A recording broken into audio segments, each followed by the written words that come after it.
네, 안녕하세요. 반갑습니다. 오늘은 덴티움 기업에 대해서 살펴보도록 하겠습니다. 최근 실적을 중심으로 기업을 들여다보고요.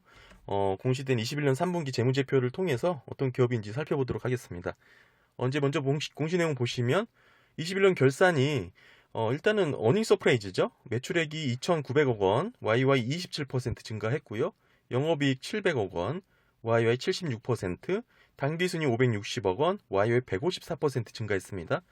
이제 눈에 들어오는 거는 매출액 증가폭보다 영업이익 증가이익이 크다는 것이죠. 즉 영업 레버리지를 효과를 보고 있다, 이렇게 정리할 수 있을 것 같은데요. 이 부분은 뒷부분에서 더 설명을 드리고요.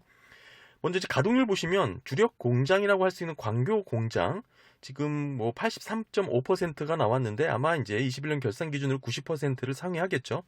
아마 이제 추가적인 신규 시설 투자가 필요한 상황으로 보여지고요. 뭐 세계의 법인 내에서 뭐 공장이 나눠져 있긴 하지만 사실 대부분의 이제 생산 능력을 카파하고 있는 곳이 이제 광교 공장이기 때문에 요 위에 실적 가동률을 보시면 될 것 같고요. 결국 22년 2월 23일 유형자산 취득 결정 공시가 있었죠. 결국 사업 확장을 위해 시설 투자를 하겠다, 뭐 이런 의미인데 일정으로 보시게 되면 23년 12월 31일까지 취득할 예정입니다. 따라서 이제 상당히 기간이 좀 남은 부분이 있는데 아마 이제 추후 신규 시설 투자를 위한 뭐 부지 확보 차원이겠죠. 어느 정도 지금 당장 뭐 캐파가 늘어나는 그런 효과가 있을 것 같지는 않고요. 결국에는 이제 부지 확보가 23년 12월 30, 거의 24년부터 이렇게 실적이 잡힐 예정이기 때문에 뭐 당장 이렇게 긍정적인 모멘텀을 받기에는 어려운 공시 내용이고요. 이 부분보다는 사실 세종시로부터 10년간 세제 혜택을 받게 되는 부분이 있기 때문에 아마 이런 여러 가지를 종합적으로 고려해서 이렇게 뭐 매입하진 않았을까라는 생각을 갖고 있습니다. 뭐 여기서 이제 우리가 볼 수 있는 것은 설비 확충을 목적으로 지금 당장 부지 확보를 한 것은 아니다. 게다가 이제 23년까지는 결국 추가적인 캐파 설비 시설 확장 없이 뭐 기업의 이제 매출액을 추정해야 된다라는 의미가 있을 거고, 그 와중에 가동률이 90%를 육박했다. 뭐 이 정도로 정리할 수 있을 것 같습니다. 따라서 신규 시설 투자에 대해서 기업은 어느 정도 여유롭게 대처하고 있는 모습인데요. 뭐 이 부분은 계속 뒷부분에서 설명이 이어지지만 재고자산 부분에서도 함께 뭐 비교해 보시면 좋을 것 같습니다. 기업이 이제 주요 제품 임플란트죠. 기업이 이제 타겟으로 삼고 있는 시장은 사실 치과용 장비인데요. 이 부분은 매출이 그렇게 비중이 크게 늘어나진 않았습니다. 21년 4분기 실적에서 어느 정도 약 130억 원 정도의 최대 실적을 기록했다고 애널리스트 보고서가 나오긴 했었지만, 사실 전체적인 이 매출 비중의 이제 포지션을 놓고 봤을 때는 크게 유의미한 뭐 이렇게 변동이라고 보기는 좀 어렵고요. 오히려 2020년 대비 감소하는 모습을 보이고 있기 때문에 아직까지는 뭐 정확한 건 4분기 보고서를 뭐 살펴봐야 하겠지만 그렇게 큰 의미를 부여하기에는 조금 제한적이다라고 볼 수 있겠죠.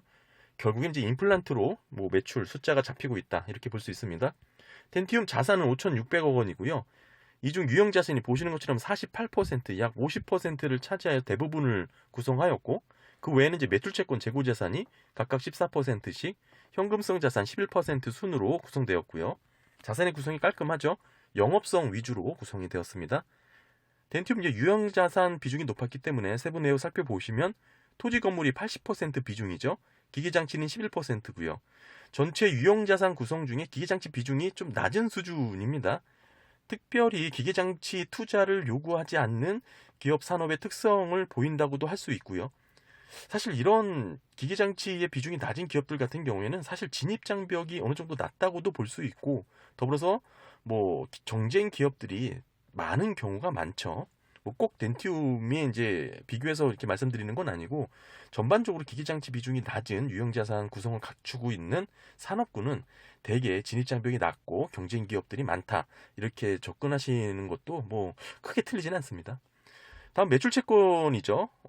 보시면 대손 충당금의 비율이 높습니다. 21년 3분기 기준으로 30% 수준인데요. 상당히 높은 비율이죠. 게다가 이제 이 전기말 대비 대손 충당금 비율이 증가했습니다. 25%에서 30%로 5%포인트 증가했죠. 대손 충당금 비율이 높은 수준이라는 게 좀 우려스럽고요. 아무래도 민간 병원을 대상으로 국내외 영업을 통해 매출을 올리다 보니까 부실채권에 대한 리스크가 다소 높게 잡힌 것으로 이렇게 보여집니다. 재고자산 부분도 뭐 주요 자산이기 때문에 살펴보면 재고자산 회전율도 1.4회로 상당히 낮습니다. 일반적으로 4회 이하는 재고자산 관리에 부담이 있을 것으로 이렇게 불량 수준으로 보는 경우가 많은데요. 상당히 재고자산 회전율이 낮은 수준으로 유지를 하고 있고요. 기업의 이제 재고자산이 어느 정도 쌓여 있다, 이렇게 볼 수가 있을 것 같고 부담이 될 것이다라고 예상해 볼 수 있습니다. 현재 기업의 이제 가동률과 종합하여 분석해서 말씀을 드려보면 기업의 이제 신규 시설 투자 캐파 증설은 조금 여유롭게 대처하는 이유도 이런 재고 자산에 대한 부분과 합쳐보면 이해가 됩니다. 특히 제품에 대한 재고 비중이 급격하게 증가했다는 것은 결국 지금 올해 생산은 늘렸지만 그게 모두 매출로 이어진 건 아니고 재고 자산이 급격하게 늘어난 것이죠. 재고 자산이 많이 쌓여 있기 때문에 어느 정도 신규 시설 투자라든지 캐파 증설에 대해서는 조금 기업 입장에서는 여유롭게 룸을 갖고 움직일 수 있는 여지가 있다, 이렇게 볼 수 있는 겁니다. 실제 기업의 비용 내역 성격별 분류 보시면 재고자산 변동이 마이너스로 잡힌 거 이번 연도 급격하게 증가한 것을 알 수 있죠. 무려 222억 원가량 증가하면서 결국 기업의 이제 매출 원가를 감소시켰고 이는 영업이익 증가로 이어진 것입니다. 따라서 21년 결산 기준으로 봤을 때 영업이익 약 700억 원은 3분기 누적 영업이익은 426억 원이었고요. 지금 보시는 자료가 3분기니까요. 222억 원 가량은 결국 재고자산이 늘면서 잡힌 장부상 이익이다, 이렇게 말씀드릴 수 있겠죠. 재고자산이 증가분이 상당량 반영된 것입니다. 지금 기업의 이제 영업 레버리지도 한번 살펴보면 좋을 것 같은데요. 기업의 비용을 지금 매출 원가 판관비가 아니고 고정비와 변동비로 분류를 해봤습니다. 보시는 것처럼 이렇게 노란색으로 보시는 게 이제 변동비인데요. 이 정리된 표를 보시게 되면 결국에는 기업의 이제 영업 레버리지 DOL이 21년 3분기 3.2회가 나왔습니다. 3.2라는 수치가 나왔다는 의미는 매출액이 1%를 변할 때 영업이익이 3.2% 변한다는 의미죠. 요즘은 많은 기업들의 영업 레버리지가 매우 낮은 편에 속해 있기 때문에 이 정도의 수치면 어느 정도 영업 레버리지 효과가 있다, 괜찮은 수준이다라고 말할 수 있습니다. 지난 연도에는 4.2회, 이 4.2라는 수치에서 3.2로 변했죠. 어느 정도 지금 감소되긴 했습니다만 그럼에도 유의미한 수치다라고 말씀드릴 수 있습니다. 실제 영업 현금 흐름을 보시면 단적으로 이렇게 보실 수가 있는데요. 3분기 누적 기준으로 실제 현금을 창출한 건 428억 원이고요. 분기별 누적 기준 순이익은 보시는 것처럼 3배 이상 230% 증가를 했습니다. 단기 순이익이요. 하지만 실질 영업 현금 흐름은 24%만 증가한 것이죠. 차이가 극명합니다. 증가폭이 감소한 원인은 보시는 것처럼 운영자본의 변동 내역 보시면 재고자산의 증가가 두드러집니다. 재고자산 264억 원이 늘어나면서 결국 손익계산서의 단기순이익에는 이익으로 잡혔지만 실제 현금이 들어온 게 아니기 때문에 현금에서는 다시 차감을 해서 빼준 겁니다. 네, 계속해서 살펴보면 텐티움 부채 현황 보시게 되면 총 부채는 2,900억 원 되시고요. 주요 항목으로는 장단기 차입금 73%로 구성되어 있죠. 기업의 이제 부채가 대부분 차입금이라는 것을 알 수 있고요. 그 외에는 기타 유동부채 302억 원 10% 수준으로 구성되었고요. 기타 유동부채 세부 내역 보시면 의미 있는 부분이 선수금이죠. 211억 원 대부분을 차지하고 있고, 선수금은 사실상 부채로 보기 어려운 착한 부채죠. 어느 정도 미리 받은 현금이기 때문에 추후 매출로 이어질 수 있는 부분이 있습니다. 긍정적으로 보는 게 맞고요. 21년 3분기 기준으로 봤을 때 기업의 부채 비율은 109%, 유동 비율은 116%입니다. 부채 비율은 양호 하나 유동 비율은 다소 부담스러운 수치고요. 일반적으로 유동 비율이 150% 이상을 긍정적으로 안전하다고 평가를 하니까요. 하지만 기업의 이제 유동 부채 중에 선수금이 포함되어 있으니까 이 부분을 제외하고 계산해보면 유동 비율이 129%로 다소 높아지긴 했습니다. 그럼에도 이렇게 충분히 여유 있는 수치는 아니네요. 결국 전체 부채의 44%를 차지하는 장단기 차입금 총 1,311억 원이죠. 이 부분이 주요 원인이라고 볼 수가 있습니다. 기업의 이제 자산을 영업성과 비영업성으로 분류를 해봤는데요. 보시는 것처럼 기업은 순 비영업 자산이 마이너스 1,237억 원을 기록했습니다. 이게 어떤 의미냐면 기업의 자산을 지금 영업에 투입되는 자산과 영업에 투입되지 않는 비영업 자산으로 분류를 한 것이고요. 위에 보시면 비영업 자산만 발췌를 한 것입니다. 현금성 자산, 기타 금융자산도 있고요. 투자 부동산도 있고 이렇게 기업의 비영업 자산을 뽑았고요. 여기에는 부채, 이자가 납부에는 금융부채가 있기 때문에 그 부분도 발췌해서 제외를 해보면 순비 영업자산이 나오죠. 결국 기업은 순비 영업자산이 마이너스 1237억 원을 기록했다라는 것은 기업에 이제 여윳돈이 없다라고 볼 수 있는 것이죠. 위에서도 살펴봤지만 기업의 이제 자산 중에는 유형자산 비중이 압도적으로 많았죠.